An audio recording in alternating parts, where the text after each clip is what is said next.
فادخلی فی عبادی وادخلی جنتی فادخلی فی عبادی وادخلی جنتی، اے بندے داخل ہو جا میری جنتوں کی طرف۔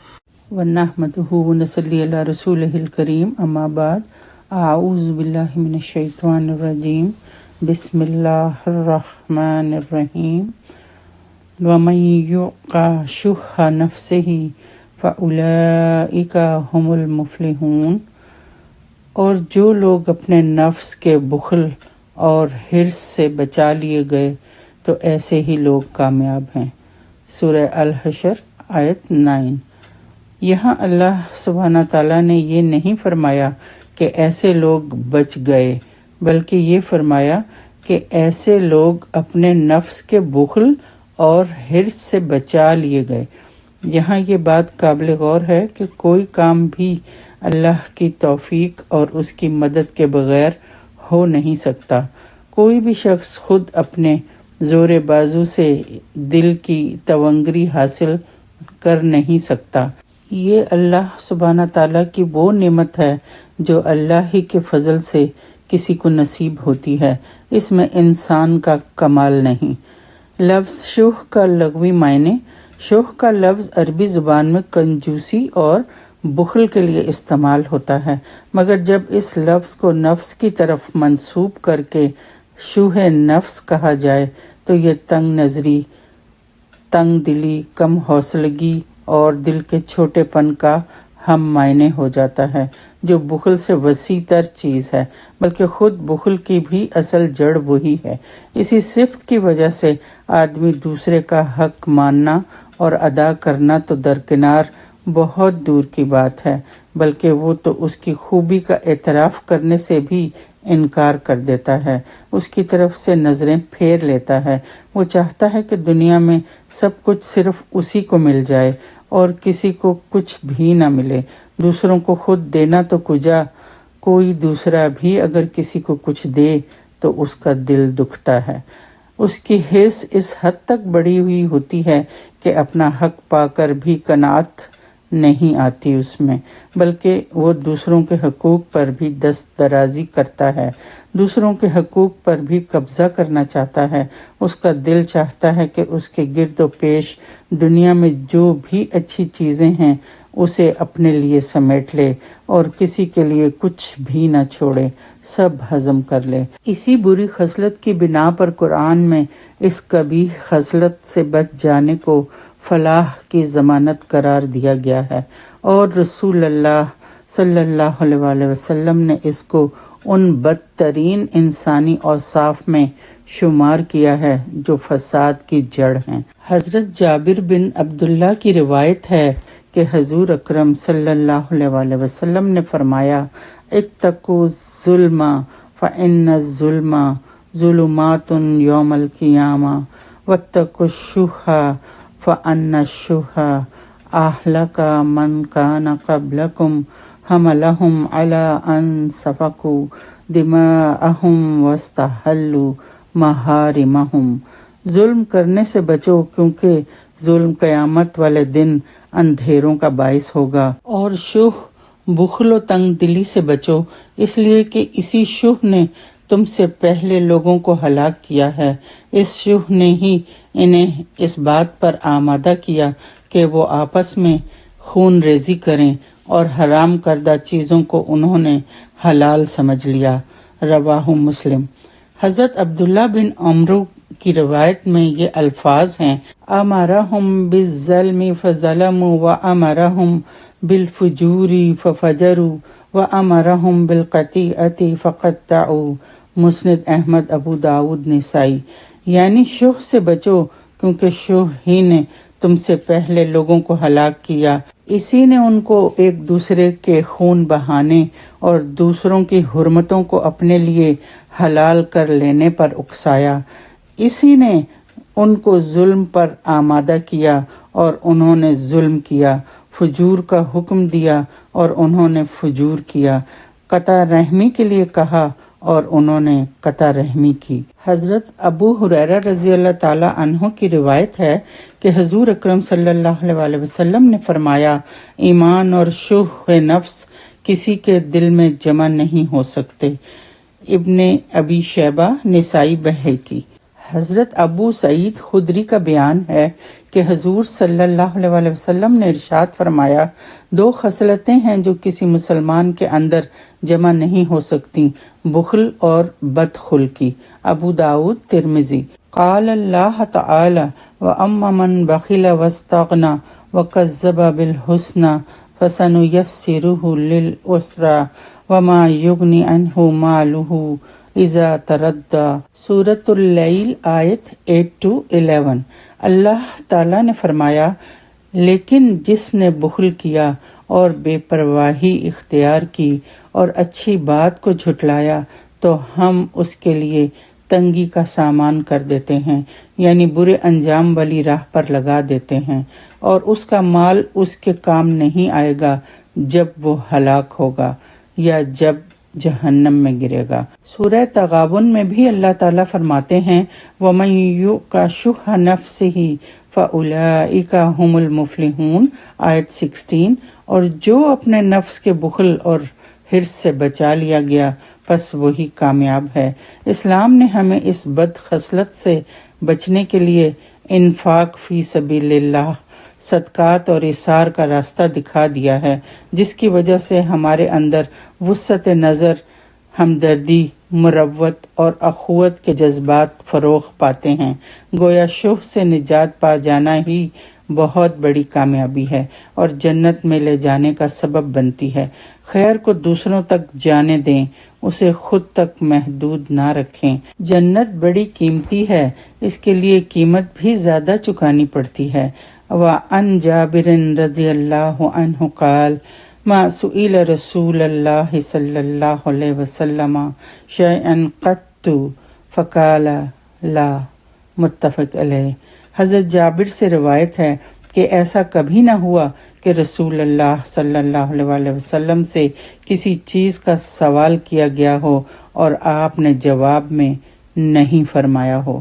آپ صلی اللہ علیہ وسلم سے کچھ بھی کوئی مانگ لیتا تو آپ اس کو دے دیتے، اگر آپ کے پاس نہ ہوتا تو قرض لے کر دیتے، اگر قرض بھی نہ ملتا تو وعدہ کر لیتے کہ اچھا جب میرے پاس آئے گا تب دوں گا، نہ نہیں کرتے تھے۔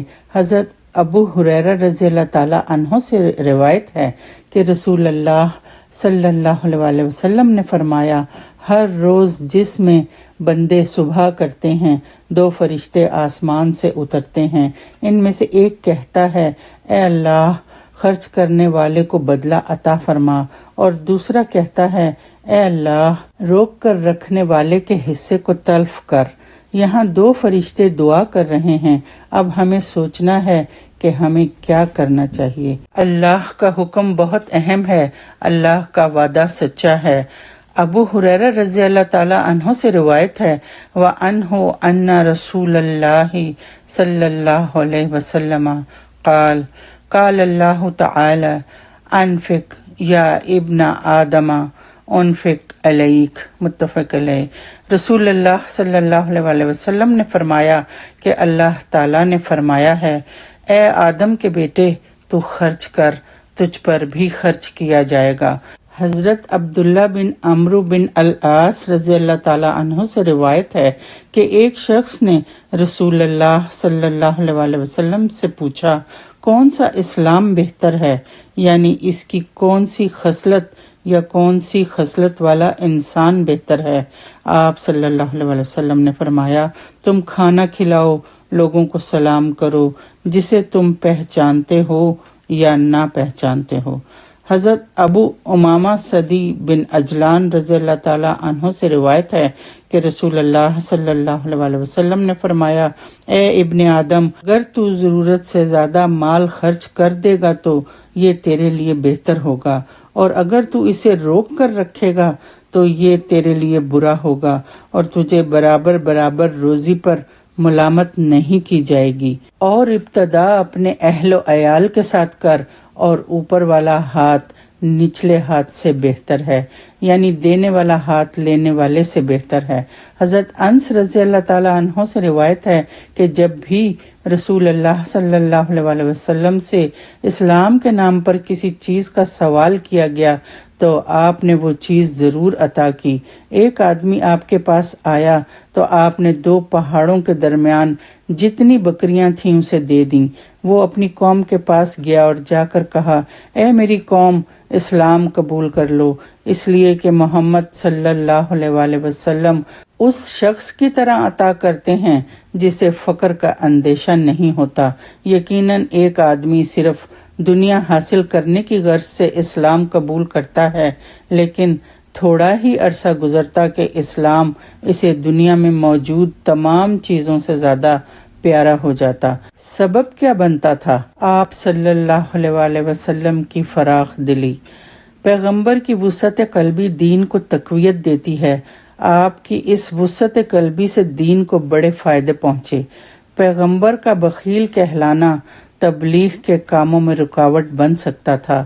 حضرت عمر رضی اللہ تعالیٰ عنہ سے روایت ہے کہ رسول اللہ صلی اللہ علیہ وسلم نے کچھ مال تقسیم فرمایا تو میں نے کہا، یا رسول اللہ صلی اللہ علیہ وسلم، ان لوگوں کے مقابلے میں جنہیں آپ نے دیا ہے دوسرے لوگ زیادہ حقدار تھے۔ آپ صلی اللہ علیہ وسلم نے ارشاد فرمایا، انہوں نے میرے بارے میں 2 باتوں میں سے ایک نہ ایک اختیار کر کے مجھے مجبور کر دیا، یا تو یہ مجھ سے بے حیائی ڈھٹائی سے سوال کرتے پس مجھے انہیں دینا پڑتا، یا یہ مجھے بخیل گردانتے حالانکہ میں بخل کرنے والا نہیں ہوں۔ حضرت جبیر بن مطعم رضی اللہ تعالیٰ عنہ بیان فرماتے ہیں کہ ایک وقت وہ جنگ حنین سے واپسی پر رسول اللہ صلی اللہ علیہ وسلم کے ساتھ چلے آ رہے تھے کہ کچھ اعرابی دیہاتی آپ سے چمٹ کر سوال کرنے لگے، یہاں تک کہ آپ کو مجبور کر کے کیکر کے ایک درخت کے پاس لے گئے۔ پس آپ کی چادر بھی درخت کے کانٹوں نے اچک لی، کانٹوں میں الجھ کر آپ کے جسم سے اتر گئی۔ نبی صلی اللہ علیہ وسلم رک گئے اور فرمایا، میری چادر تو مجھے دو، اگر میرے پاس ان کانٹے دار درختوں کے برابر بھی اونٹ یا چوپائے ہوتے تو میں یقیناً انہیں تمہارے درمیان تقسیم کر دیتا، پھر تم مجھے بخیل پاتے، نہ جھوٹا اور نہ بزدل۔ ہمارے لیے اس حدیث میں کچھ سوچنے کو مل رہا ہے کہ نبی نے سوال کرنے والوں کی زیادتیوں کے جواب میں کیسا رویہ اختیار کیا، نرمی کا، شفقت کا، فراخ دلی کا۔ سبحان اللہ۔ یہاں یہ بات بھی سیکھنے کو مل رہی ہے کہ عفو و درگزر عزت میں اضافے کا سبب بنتا ہے۔ اللہ اس کو بلندی عطا فرماتا ہے جو تواضع اختیار کرے۔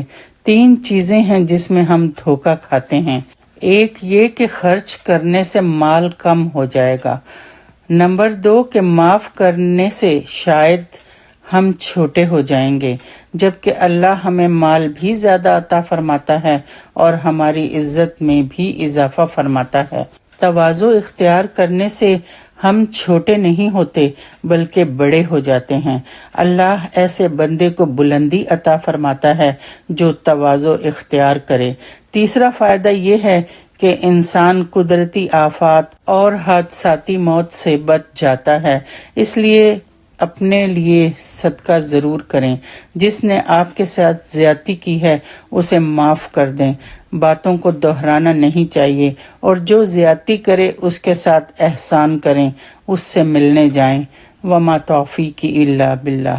حضرت ابو ہریرہ رضی اللہ تعالیٰ عنہ کہتے ہیں، رسول اللہ صلی اللہ علیہ وسلم نے فرمایا کہ بخیل اور خیرات کرنے والوں کا حال ان 2 شخصوں کی مانند ہے جن پر لوہے کی 2 ذریں ہوں اور ان ذروں کی تنگی کے سبب ان کے دونوں ہاتھ سینہ اور گردن سے چمٹا دیے گئے ہوں۔ پس جب وہ صدقہ دینے والا صدقہ دینے کا ارادہ کرتا ہے تو اس کی ذرہ کھل جاتی ہے، اور جب بخیل صدقہ دینے کا ارادہ کرتا ہے تو ذرہ کے حلقے تنگ ہو جاتے ہیں۔ سخی جب خیرات کرتا ہے تو اس کا سینہ کھل جاتا ہے اور وہ خوب دیتا ہے، اور جب بخیل کسی کو دینے کا ارادہ کرتا ہے تو اس کا سینہ اور تنگ ہو جاتا ہے۔ ابو ذر رضی اللہ تعالیٰ عنہ کہتے ہیں کہ میں نبی صلی اللہ علیہ وآلہ وسلم کی خدمت میں حاضر ہوا۔ آپ صلی اللہ علیہ وآلہ وسلم کعبہ کے سائے میں تشریف فرما تھے۔ مجھے دیکھ کر فرمایا، قسم ہے رب کعبہ کی، وہ بڑے خسارے میں ہیں۔ میں نے عرض کیا، میرے ماں باپ آپ پر فدا ہوں۔ وہ کون لوگ ہیں؟ فرمایا، مال کو زیادہ جمع کرنے والے، مگر وہ لوگ بری الذمہ ہیں جنہوں نے ادھر ادھر اور اس طرف خرچ کیا، اور اپنے آگے اور اپنے پیچھے اور اپنے دائیں بائیں خرچ کیا، اور ایسے لوگ کم ہیں۔ پتہ یہ چلا کہ ہمیں ایسی نگاہ پیدا کرنی ہے کہ ہمیں نیکی کے راستے نظر آئیں۔ حضرت ابو سعید خدری رضی اللہ تعالیٰ عنہ کہتے ہیں کہ رسول اللہ صلی اللہ علیہ وآلہ وسلم نے فرمایا، انسان کا اپنی تندرستی کے دنوں میں 1 درہم خیرات کرنا مرنے کے وقت 100 درہم خیرات کرنے سے بہتر ہے۔ اس کی سند ضعیف ہے۔ حضرت ابو دردہ کہتے ہیں، رسول اللہ صلی اللہ علیہ وآلہ وسلم نے فرمایا، جو شخص مرنے کے وقت خیرات کرے یا غلام آزاد کرے، اس کی مثال ایسی ہے جیسے کہ کوئی شخص کسی کو تحفہ کے طور پر اس وقت کھانا بھیجے جب کہ اس کا پیٹ بھرا ہوا ہو۔ اس حدیث سے ہمیں کیا پتہ چلتا ہے؟ یہاں فرق کس چیز کا ہے؟ حالت کا۔